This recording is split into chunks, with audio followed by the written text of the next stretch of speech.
L'invité du jour vous est présenté par Algérie Télécom. Algérie Télécom, toujours plus proche. Walid Selman, bonjour. Bonjour Hadjar, mesdames, messieurs, bonjour et soyez les bienvenus dans ce nouveau numéro de l'invité du jour. L'invité du jour ce matin, c'est Monsieur Ali Chakroun, le secrétaire général de l'ARAL, l'association routière algérienne. Monsieur Ali Chakroun, bonjour.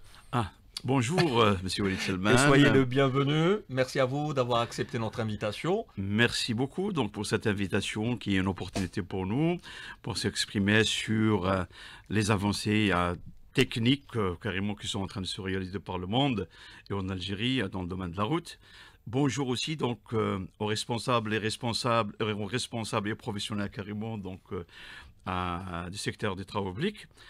Pour tout ce qui est en train de se faire et pour ce qui est en train d'œuvrer carrément donc dans le développement donc carrément du secteur.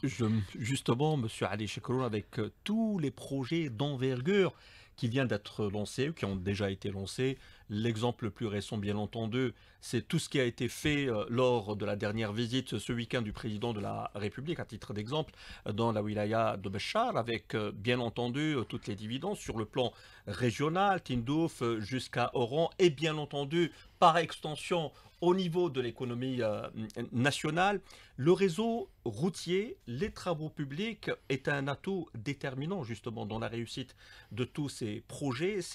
Ils permettent cette mobilité économique qui fera le socle de cet essor économique tant ambitionné par tous les Algériens. Une première question en guise d'introduction, une petite évaluation de notre réseau routier pour démontrer un petit peu toute son importance, son envergure à l'échelle nationale et même peut-être une petite comparaison au plan continental. Merci beaucoup donc pour cette question. Vraiment aujourd'hui donc l'Algérie sur la question donc de la route, elle se trouve donc parmi les pays pratiquement qui couronnent donc la question donc des réseaux donc routiers pour la conquête carrément des territoires. On est les meilleurs pratiquement ou bien parmi les meilleurs donc en Afrique.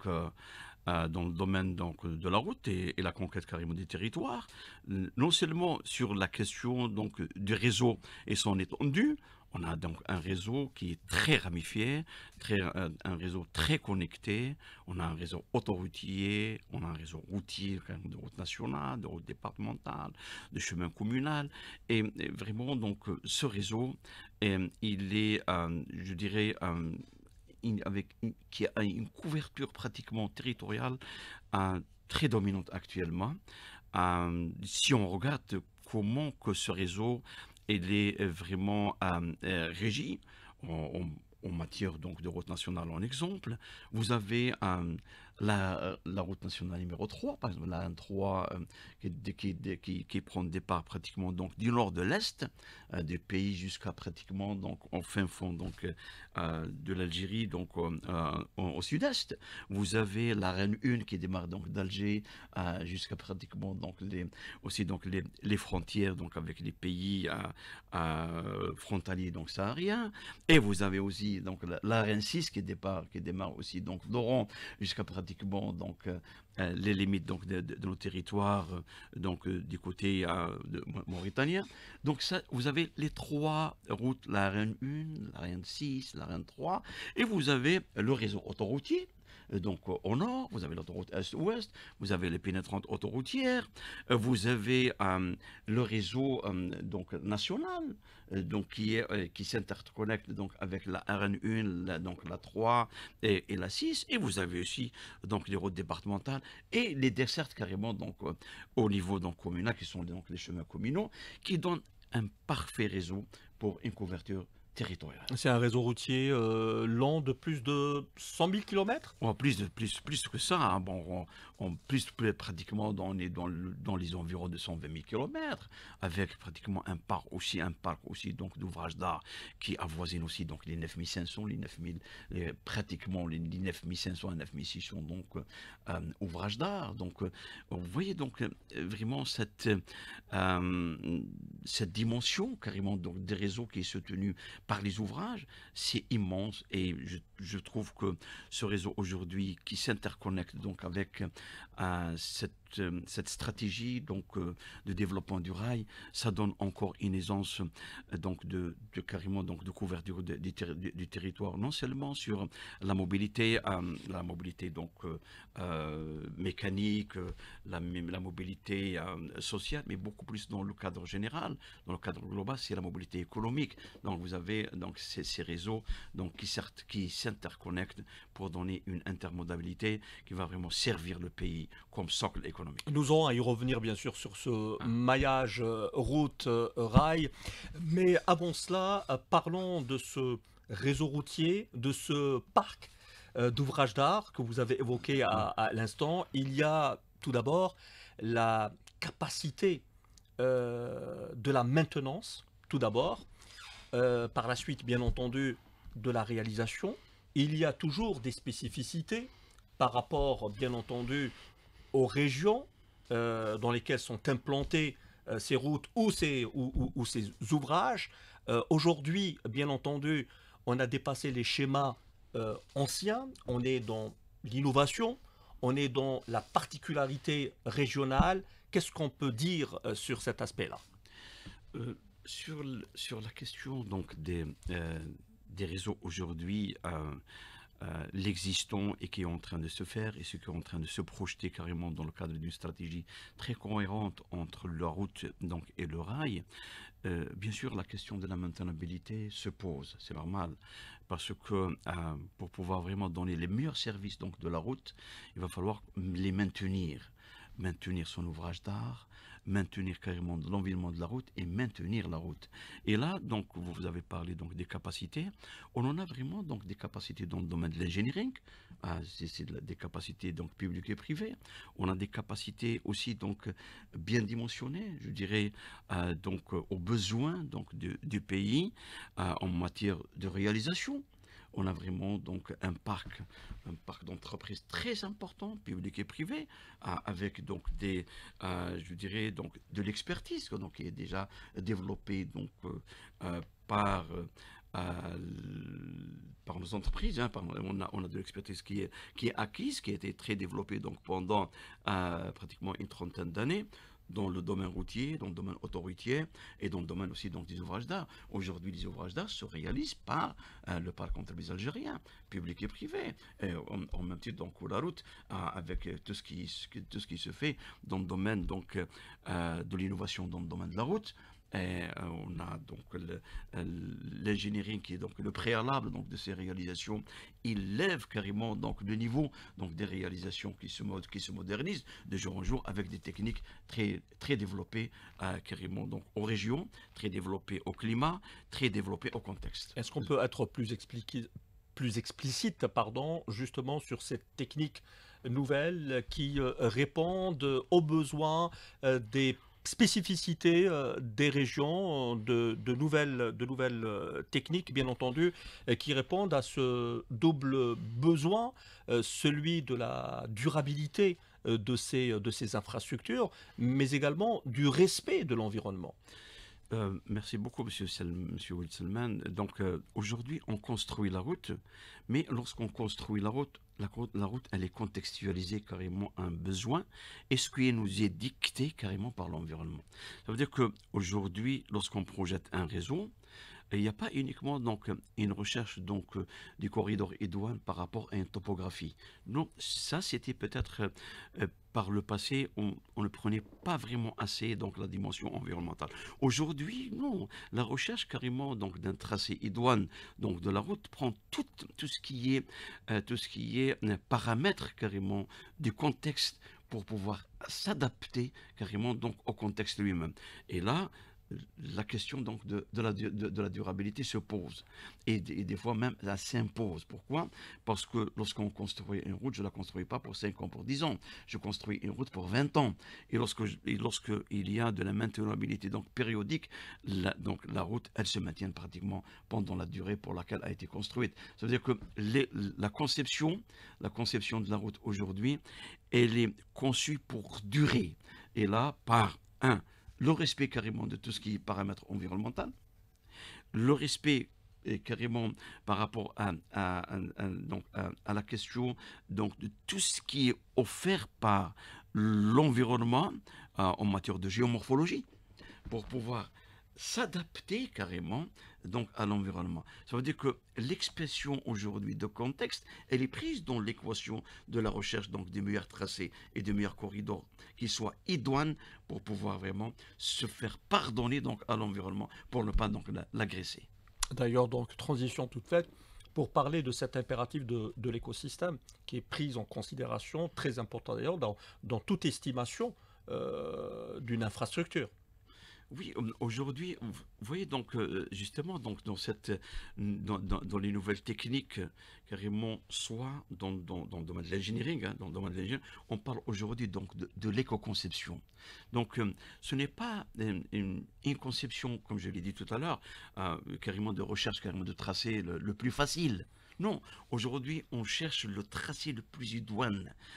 Cela explique que le tracé doit optimiser carrément donc l'appel donc aux ressources vierges, réutiliser au maximum de ce que donc s'y prête carrément localement donc en matière de matériaux et aussi adapter carrément cette construction d'ouvrage, l'adapter carrément au contexte environnemental.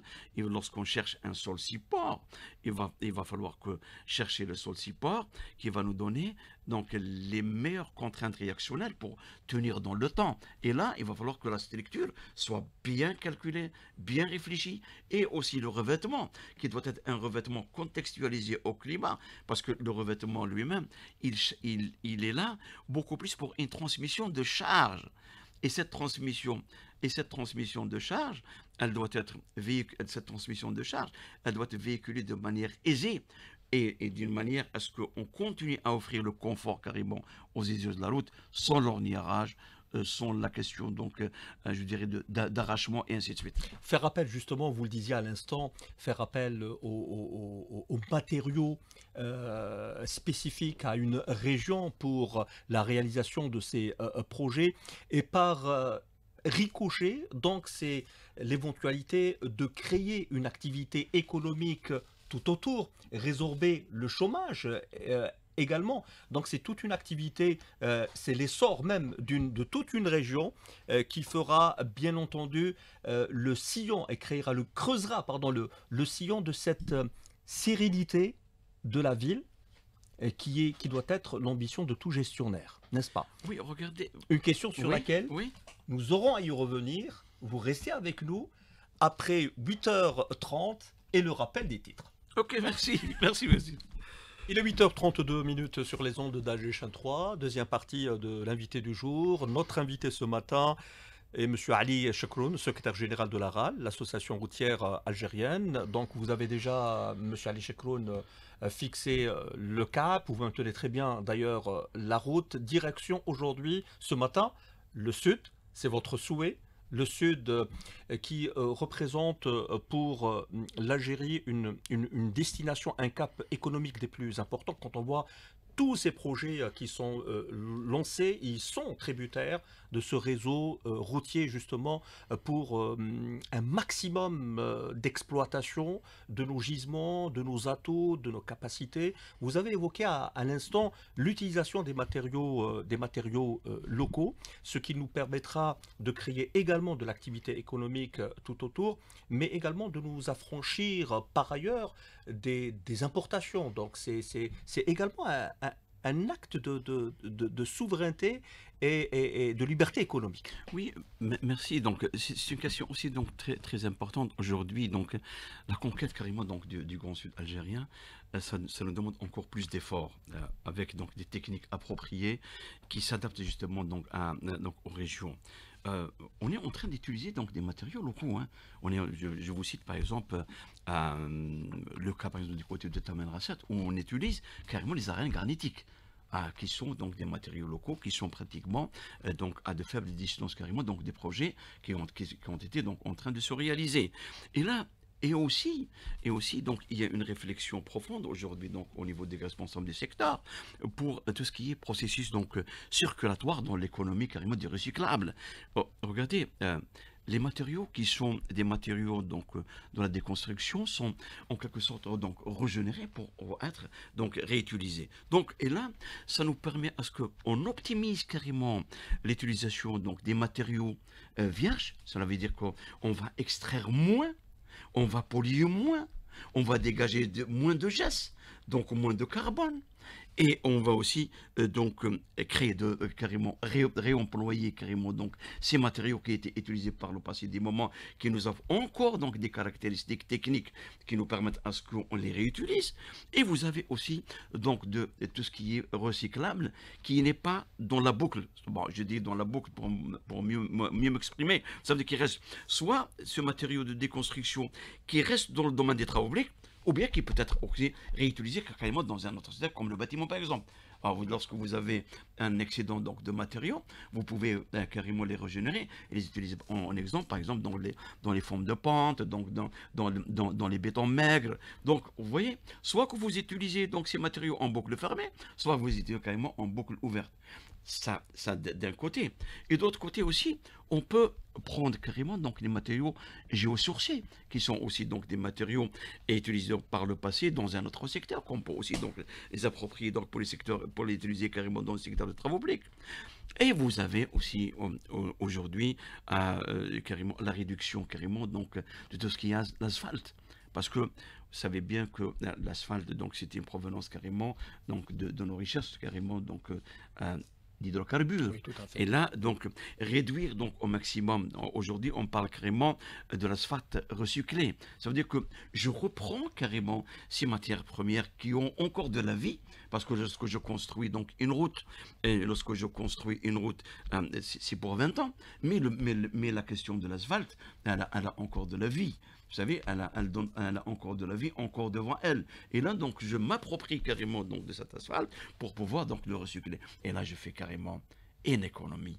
Je fais de l'économie carrément dans la construction routière. C'est ce qui est aujourd'hui une grande volonté carrément des responsables du secteur.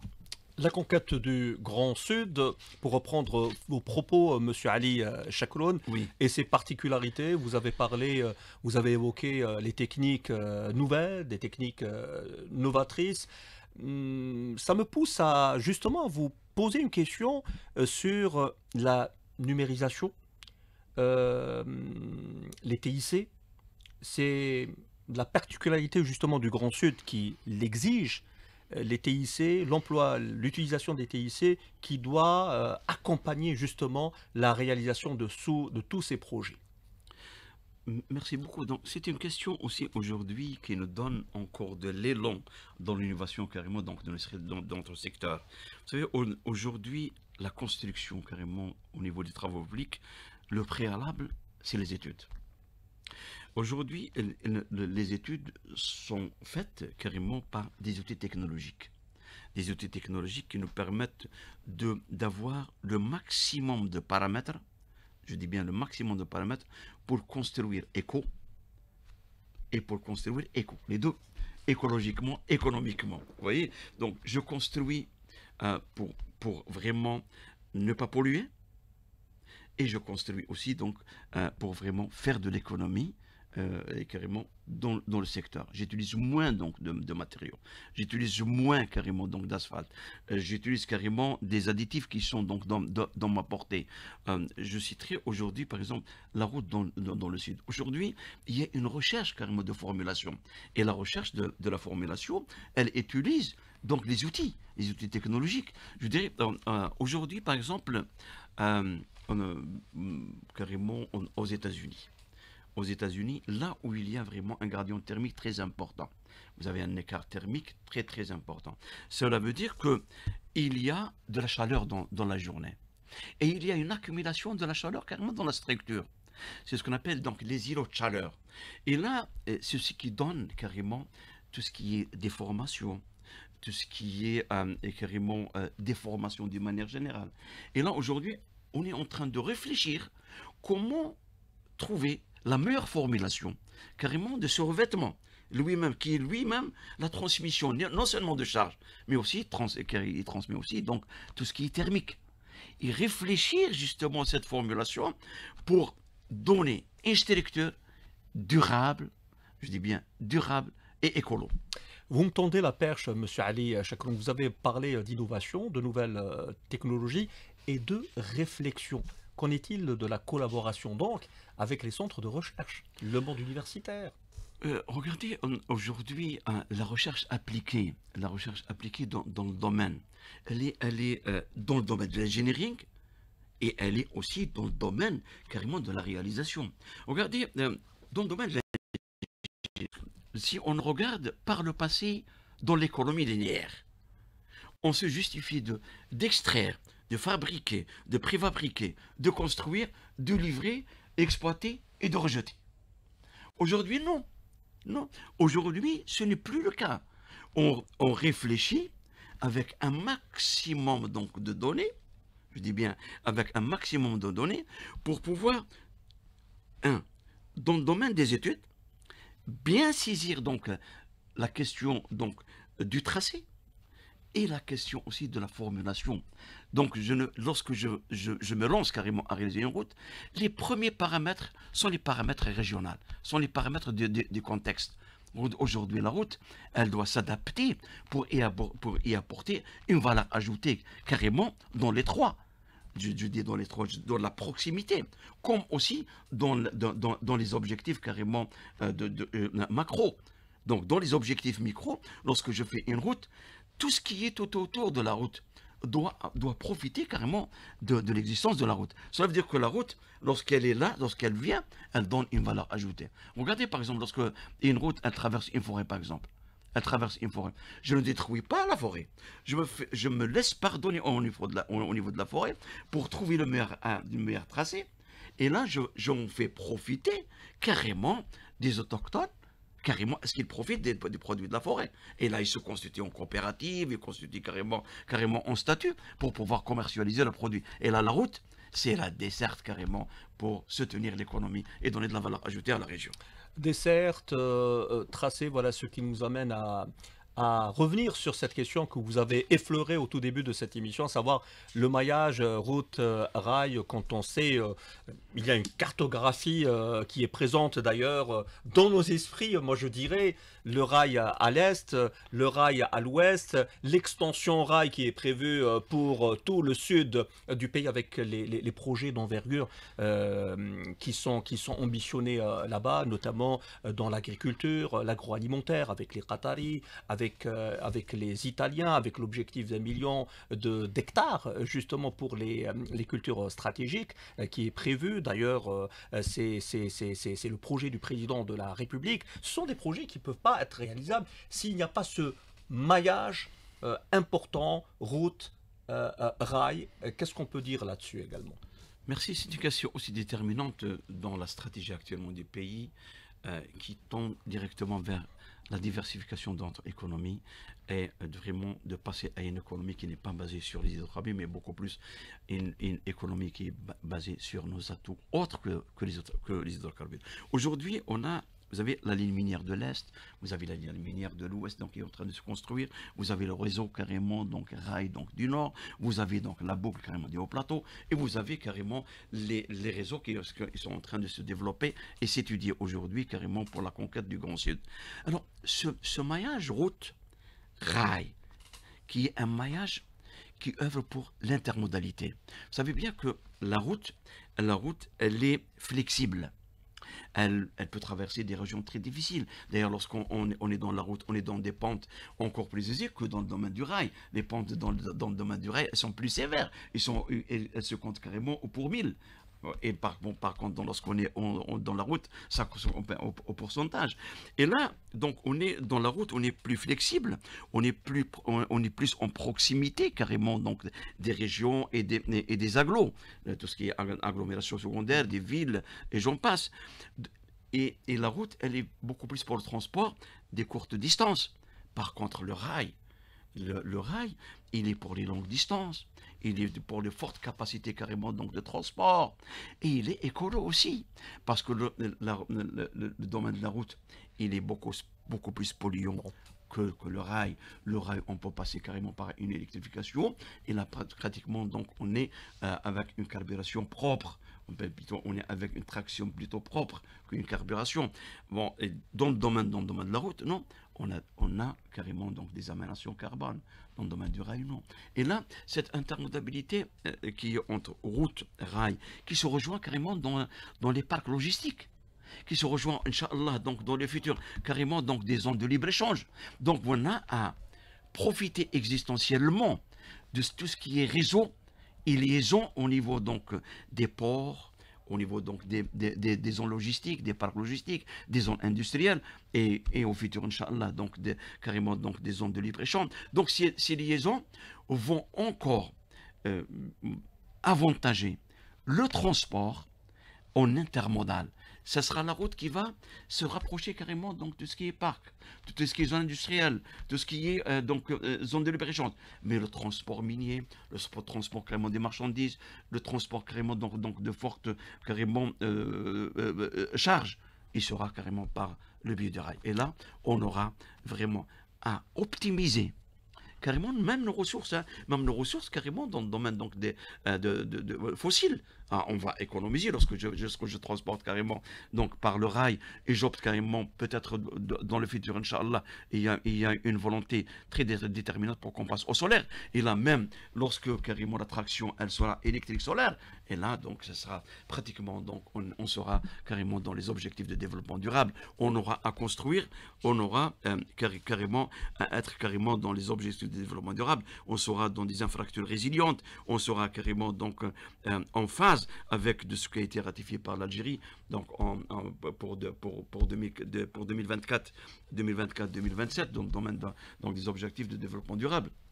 D'accord, donc on rappellera au passage d'ailleurs la visite effectuée hier par le premier responsable des travaux publics à Adana avec cette extension Aoulef vers Aoulef et d'autres tronçons qui ont été réalisés. D'ailleurs, vous avez parlé des objectifs justement et des engagements pris par l'Algérie à l'échelle internationale. Oui. Et puisqu'on parle de l'échelle internationale, l'Algérie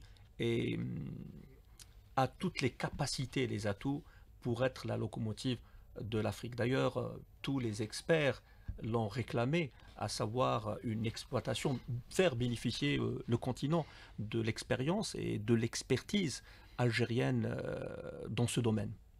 Oui, merci. Vous savez que l'Algérie, elle est pionnière carrément dans le domaine donc, de l'environnement. On est parmi les premiers pays donc, qui a mis en place carrément une stratégie de l'environnement.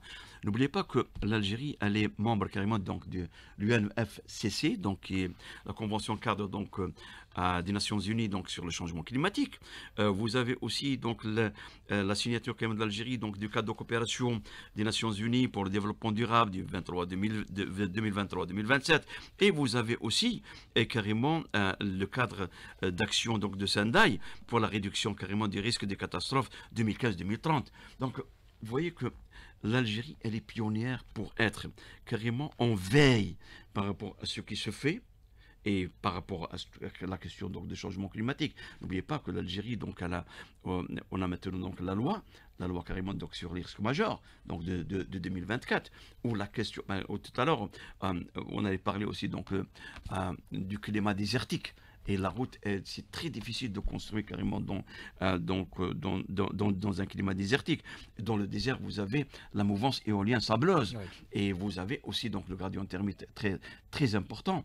Et là, il y a une réflexion carrément donc, des responsables pour vraiment s'accommoder, je dis bien s'accommoder donc, avec ces données donc, climatiques et donner carrément une route qui s'adapte carrément donc à cette situation donc, climatique dans le Grand Sud. Donc le Grand Sud aujourd'hui, il y a carrément une recherche, par exemple dans les domaines donc, des métiers modifiés, les métiers modifiés qui sont difficilement donc, déformables. Vous avez aussi donc l'enrobé à froid, donc qui utilise pratiquement toutes les fractions granulaires pour avoir vraiment une couche de roulement très compacte avec minimisation carrément d'utilisation carrément du lion, donc hydrocarbone. Donc là, il y a un travail immense qui est en train de se faire donc par le secteur pour vraiment donner de la durabilité de la route au Grand Sud algérien. Eh ben, merci à vous, monsieur Ali Chakouloun, le secrétaire général de l'association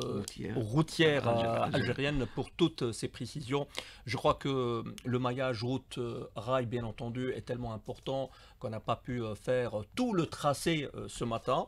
Mais je vous promets, vous serez notre invité la prochaine fois également pour d'autres émissions afin de permettre à nos auditeurs d'avoir une meilleure visibilité sur tout ce qui est fait. Ce sont quand même de grands projets qui sont lancés et qui nous laissent vraiment très optimistes quant à notre avenir. C'est le souhait de tout le monde. Merci encore une fois et nous vous souhaitons bien entendu beaucoup de réussite et beaucoup de succès dans vos missions. Merci beaucoup encore une fois pour nous avoir donné donc cette opportunité pour s'exprimer carrément dans tout ce qui est développement du domaine du secteur des travaux publics. Merci à vous, monsieur Ali Chakouloun. Merci, mesdames et messieurs, pour votre attention. Nous vous donnons bien entendu rendez-vous demain pour un autre numéro de l'invité du jour. Très bonne écoute.